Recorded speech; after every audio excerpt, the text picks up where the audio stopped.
Bonjour, je suis Louis Merle, coopérant DCC auprès de Claire Amitié à Kaolack. Donc là je suis dans les rues de Kaolack. Donc Kaolack, troisième ville du Sénégal, une ville relativement pauvre et modeste. De ses 300 000 habitants, on en a 50% qui vivent en dessous du seuil de pauvreté. On a 50% d'analphabétisation et beaucoup de jeunes filles qui ont arrêté l'école très tôt et qui n'ont pas d'emploi. Donc on est avec Brigitte qui est la responsable du foyer. Je te laisse Brigitte présenter le foyer. D'accord, bonjour Louis. Donc, merci pour cette présentation. Donc, nous sommes effectivement devant le foyer Claire Amitié Kaolack qui a été créé en 1961 suite à l'appel de Monseigneur Kadou adressé à Thérèse Corny, fondatrice de Claire Amitié. À votre gauche, il y a l'atelier de perfectionnement et de production qui a été ouvert justement pour accueillir les jeunes qui finissent leurs 3 années de formation et qui souhaitent vraiment se perfectionner en couture. Et le deuxième volet, c'est la production, où il y a, pour soutenir le foyer en toi et dans son fonctionnement. Là, on va aller dans la salle informatique. Bonjour Amélie. Bon, on vient te déranger un peu dans tes cours. Merci beaucoup. Voilà Amélie en action. On a parlé tout à l'heure de la DDC. Voilà, la preuve concrète qui est là. Elle donne des cours d'informatique en plus. Voilà, il n'y a pas que ça. Là, elle est en cours avec des filles de la deuxième année restauration. Voilà. On est en train de créer un nouveau dossier et de l'enregistrer sous pour pouvoir conserver trace de son travail. Donc, l'objectif aussi des cours d'informatique, on sait aujourd'hui que, en tout cas, l'informatique joue un rôle très important dans la vie professionnelle, même quotidienne des gens. On a voulu quand même que les filles, même si elles font la couture et la restauration, qu'elles sortent aussi avec des compétences informatiques. On va voir vraiment les salles d'activité. En réalité, nous avons 2 grandes salles d'activité. Une grande salle et puis la petite salle ici. Bonjour Diao, qui est en cours de techno-machine, technologie de la machine, qui est un cours de la couture, non? Une matière de la couture, on peut dire comme ça. Donc Diao Dia est formatrice en habillement. Donc nous avons des filles de la deuxième année CAP couture. Il y a la grande salle ici que nous sommes obligés de diviser en 2 par manque d'espace. Les premières années sont au fond ici. Là on a des 3e années en CAP couture avec Chantal. Elles sont en train de faire le tracé d'une robe droite. Bonjour Chantal. Voilà Chantal Colli, formatrice en habillement. Là elle est avec des 3e années CAP. Et là on continue, on vient trouver les premières années qui sont en cours de technique culinaire. Donc c'est une matière de la restauration. Le produit qu'on utilise pour préparer quelque chose.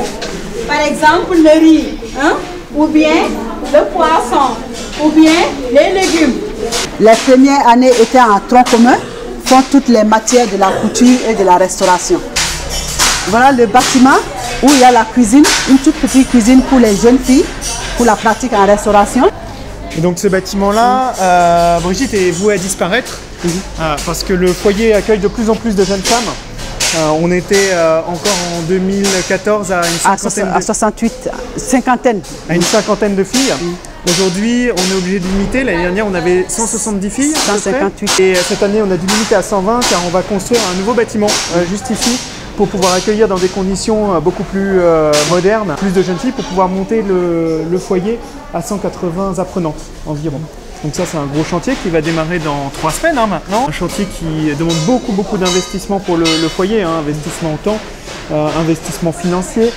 Et il devrait être livré courant mai 2019 pour pouvoir être effectif à la rentrée 2019. Voilà.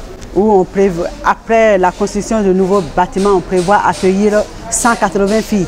Je vous rappelle qu'on a limité à 120. Normalement, les inscriptions, on a dépassé déjà cet effectif et il y a plus de 30 filles qui sont sur une liste d'attente.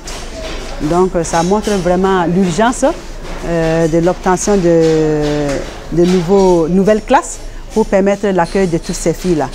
On voudrait tout d'abord remercier la DCC, la délégation catholique, catholique de coopération, a envoyé le couple Mel aujourd'hui, cette année au foyer Claire Amitié. En tout cas, ils sont d'une grande aide dans la mise en place déjà du projet de construction, mais également dans la formation et l'éducation des jeunes filles que nous avons aujourd'hui. Et le couple prend à 100% sa place ici, tant au niveau du foyer qu'au niveau de l'église et dans la cité. Donc on pense que c'est une première expérience dans l'accueil d'un couple. Je pense que cette expérience aussi poussera Claire Amitié à accueillir d'autres volontaires qui souhaiteront le faire. Donc c'est en dehors du travail, on pense que c'est déjà un enrichissement de part et d'autre, et surtout une expérience humaine que nous sommes en train de vivre ici et qui est formidable. Et merci à vous tous qui allez nous écouter. On a besoin de vous, on a besoin d'aide parce que les financements, comme vous l'avez vu pour ces investissements, pour les frais de fonctionnement du foyer sont importants. Les filles ont des frais de scolarité qui sont très faibles pour permettre à toutes de pouvoir venir, à toutes celles qui le veulent. C'est un grand succès, elles ont toutes du travail. En sortant, ou quasiment toutes, elles arrivent à s'insérer dans la société, chose qui n'est pas forcément évident à leur entrée. C'est une œuvre utile et concrète qui est apportée aux filles. Voilà, donc là vous venez de nous voir sur le terrain. D'un point de vue un petit peu plus administratif, Louis et moi, nous pouvons être là à Claire Amitié à Kaolack grâce à un statut VSI, Volontaire Solidarité Internationale. C'est un statut qui nous est accordé par la DCC, que vous pouvez voir sur le t-shirt de Louis, Délégation catholique pour la coopération. Le coût est important aussi pour la DCC d'envoyer des volontaires comme nous. La DCC a aussi besoin de vos dons. Vous pouvez cliquer sur le lien qui va apparaître et qui sera aussi en dessous dans la présentation de la vidéo. Voilà, merci beaucoup. Et c'est important de donner tant à la DCC qu'à Claire Amitié. Les deux sont très importants. Et merci pour toutes les associations qui vont pouvoir continuer leur travail grâce à vous.